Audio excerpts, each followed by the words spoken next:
બનાસકાંઠામાં આકાશી આફતે ખેડૂતોને પાયમાલ કર્યા છે। માવઠાથી ઊભા પાકને ભારે નુકસાન થયું છે। બનાસકાંઠામાં કમોસમી વરસાદે ખેડૂતોની ચિંતા વધારી છે। ડીસા, અમીરગઢ, કાંકરેજ અને પાલનપુર સહિતના વિસ્તારમાં વરસાદના કારણે ખેતરોમાં પડેલા ઘઉં અને વરિયાળી જેવા પાક પલળ્યા છે, તો પપૈયા જેવા બાગાયતી પાકમાં પણ મોટી નુકસાની થઈ છે। અનેક ખેતરોમાં લણણી કરેલો ઘઉંનો પાક જમીન પર પડી જતા ખેડૂતોના મોઢે આવેલો કોળિયો છીનવાઈ ગયો છે।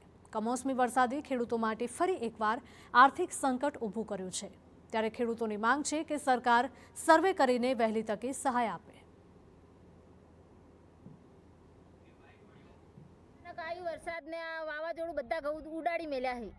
આ શું અમને નુકસાનમાં શું મળશે? કોઈ મળશે નહીં। અમો પોસમાં ભાગ છે, શેઠિયાને તો ખોણમાં જ આવી ઢોરાના, પણ અમને શું મળવાનું છે? અમો બટાકામાં કોઈ મળી નહીં, મગફળીમાં કોઈ મળી નહીં, આ પપૈયામાં વાયરસ આવ્યો। શું આખા વર્ષની અમારી મજૂરી બધી બાતલ છે। હવે છોકરાના સ્કૂલમાં જવાનું પેલું ભાડું આલવું કે શું કરવું? ખેડૂતોના મોટાભાગના ઘઉં વાઢેલા હતા અને વાઢેલા પાથરા પણ એની અંદર પલળી ગયા છે।